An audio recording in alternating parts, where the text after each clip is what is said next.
Ladies and gentlemen, I don't think I can do this video. My side hurts. It hurts really bad. I just might have to go to the emergency room. Why?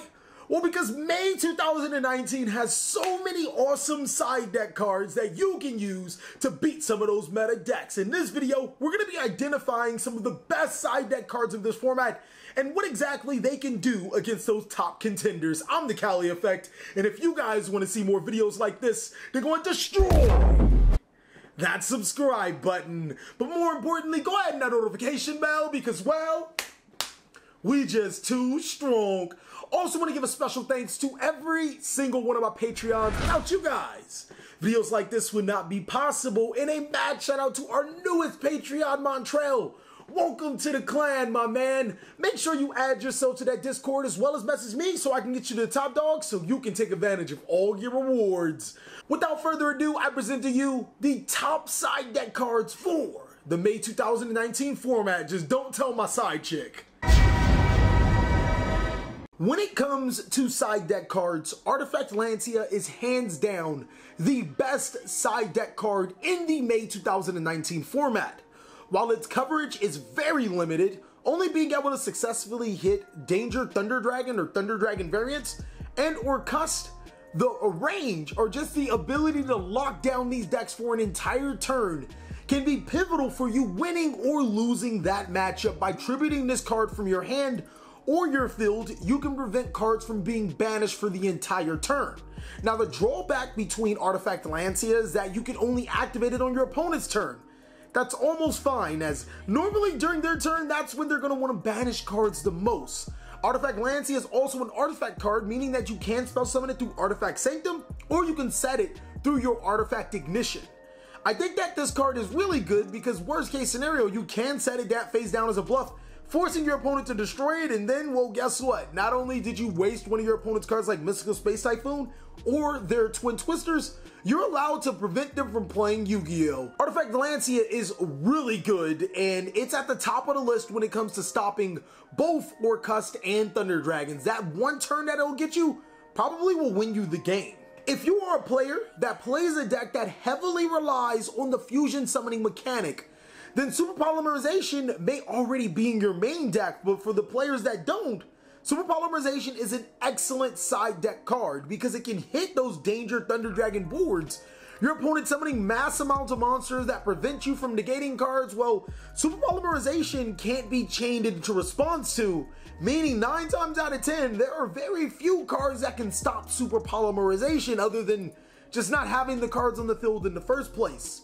Super Polymerization is also pseudo good against Salamangreats because you can fuse their board to make your Violet Chimera or their Violet Chimera. The reason why this card is so good is not only is it a quick play spell card so you can use it during your opponent's turn, and again, the best icon in Yu-Gi-Oh!, it also allows you to break those multiple negate boards that your opponent tends to make, all off of using their own cards. I think that Super Polymerization is probably one of the most balanced cards in Yu-Gi-Oh! In terms of power, as well as being able to counter your opponent in a huge problem in Yu-Gi-Oh!, which was making those multiple negate boards. Red Reboot is something special. It can negate trap cards. That's pretty good, but at the cost of half your life points, you can activate it immediately from your hand. This gives you a little bit more versatility. If you're going first, you can set Red Reboot face down. But if you're going second and want to OTK your opponent, well, Red Reboot's still available. And at the cost of half of your life points, your opponent won't be able to activate any other trap cards after that. The fact that Red Reboot is a counter trap card puts your opponent in a really sticky situation. Decks like Mystic Mine Burn really want to get Mystic Mine on their side of the field. They don't play Terraforming to do it, they play Metaverse. So if you can stop Metaverse from activating, you don't have to worry about a single thing. Just summon monsters to your side of the field and OTK your opponent.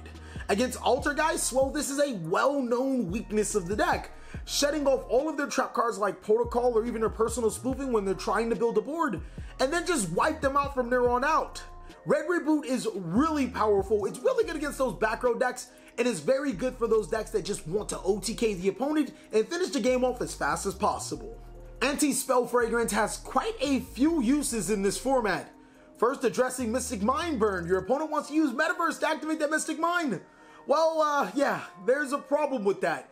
Anti-Spell Fragrance says that cards must be set face down before activating them, meaning when they activate Metaverse, they can only add that Mystic Mine to their hand. This can be a huge problem for Mystic Mine players, seeing that they always want to, you know, activate it and have it on the side of the field, preventing you from attacking. And on top of that, that's typically the only way they're going to stop you from using your monster effects or attacking themselves. This card can be dangerous against them. It's still really good against Sky Strikers, forcing them to set their spell cards before they can start off. This card just slows them down to a pace where Sky Strikers might not be able to keep up. And of course, against Pendulum, this card is devastating. Why? Well, because Pendulums need to be face up. It can only be activated face up as Pendulum spell cards. Anti-Spell Fragrance completely prevents them from being activated, thus meaning your opponent can't Pendulum summon provided that they don't have scales or you can break their scales beforehand. Anti-Spell Fragrance is really good against these three decks. Denko Sekka is a home wrecker. It will end whatever relationship you have with the person opposed to you. Because upon its normal summon, if you control no set cards, well, your opponent can't activate their set cards. Really good against decks like Sky Striker who have multiple Widow Anchors face down, Ultra who love their back row, or even Mystic Mine who want to activate that Metaverse. Typically, Mystic Mine players even activate Metaverse on your standby phase because they want to avoid this card. And same goes for almost every other card in the Yu-Gi-Oh! Card game. Normally in that game 2 or 3, if you fear your opponent sided in Denko Sekka, you might want to activate it in your standby phase.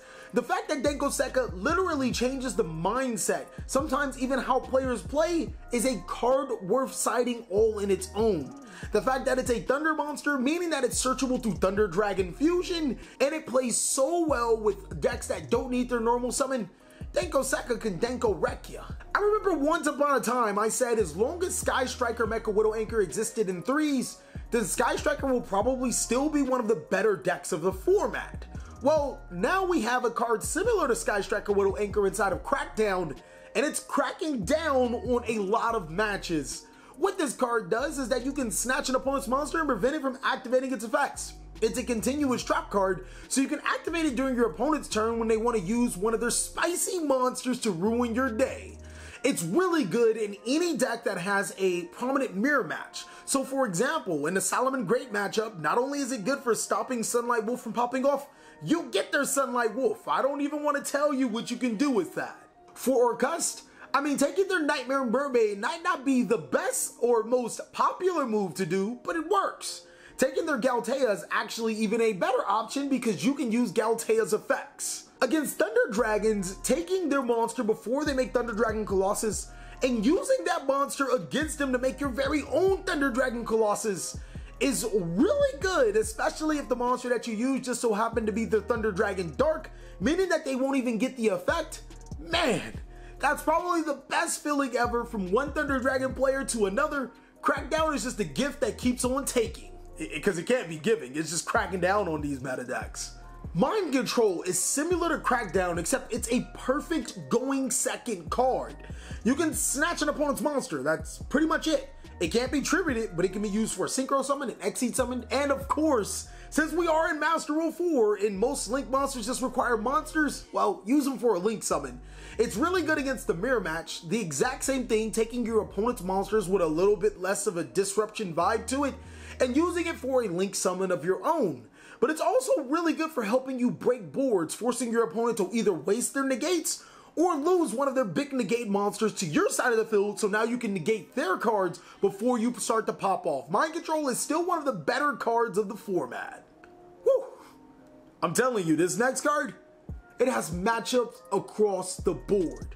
Evenly Matched is really good. Using it on Mystic Mine players can be devastating provided that they don't have answers to it. A lot of times they forced to keep the Mystic Mine or use some of their cards face down before they really want to. Against Sky Strikers? Well, I mean, when you go to battle phase and they have 5 cards face down and 1 monster on the field, you know almost for a fact that monster isn't going to be there. And a lot of those face down Widow Anchors, they're going to get banished. They're going to be in a really interesting, really tough spot. Against Pendulum, it's a board breaker. Against Thunder Dragon, oh man. Just make sure you bait out your opponent's negates, activate Evenly Matched, and you're good to go. You can stop so many boards with evenly matched. And your custom matchup, they don't even play anything to stop evenly matched. That's the even crazy thing. Using this to either force them to keep a Fog Blade, a Rusty Bardage, or it doesn't really matter.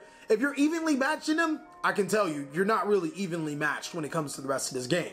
The last card is Great Beast of the Sky. Please hear my cry. Transform thyself from Orb of Light and bring me victory in this fight. It brings a lot of victories and a lot of fights.